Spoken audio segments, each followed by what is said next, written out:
कल हम लोग चैप्टर 5 क्लास 7 के एनसीईआरटी को पढ़ रहे थे। चैप्टर का नाम अम्ल क्षार लवण था। ठीक, अब हम ये बताए थे, थोड़ा सा रिवाइज करेंगे कल की क्लास को कि अम्ल कहाँ से कहाँ तक होता है, क्षार कहाँ से कहाँ। 0 से लेकर 7 तक को क्या कहते हैं, अम्ल कहते हैं। 7 से लेकर 14 तक को क्या कहते हैं, क्षार कहते हैं। और ये बता रहे हैं यहाँ पर 0 से लेकर 3.5 को प्रबल अम्ल कहते हैं और 3.5 से लेकर 7 तक को दुर्बल अम्ल कहते हैं। दुर्बल अम्ल प्राकृतिक पदार्थ होता है, मतलब ये अपने आप बन जाता है। ठीक, प्रबल अम्ल कृत्रिम होता है, मानव निर्मित, जैसे HCl, HNO3, H2SO4। H2SO4 को हम लोग का राजा भी कहते हैं।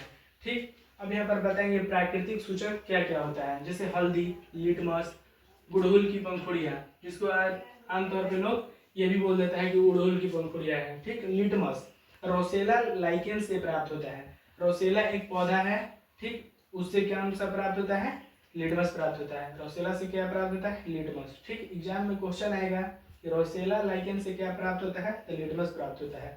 अब बताएंगे जब अम्ल होगा तो लिटमस का कलर कैसा हो जाएगा, तो लाल। अगर क्षार होगा तो लिटमस का कलर कैसा हो जाएगा, नीला।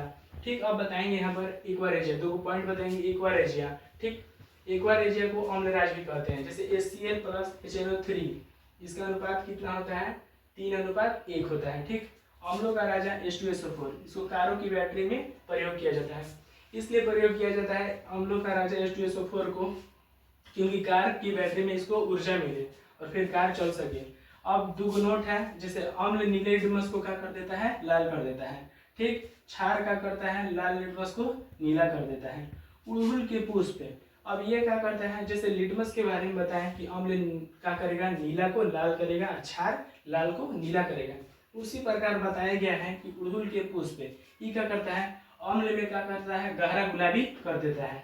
ठीक है, गहरा गुलाबी को मेजेंटा कहते हैं। ठीक, और क्षार में क्या करता है, हरा कर देता है।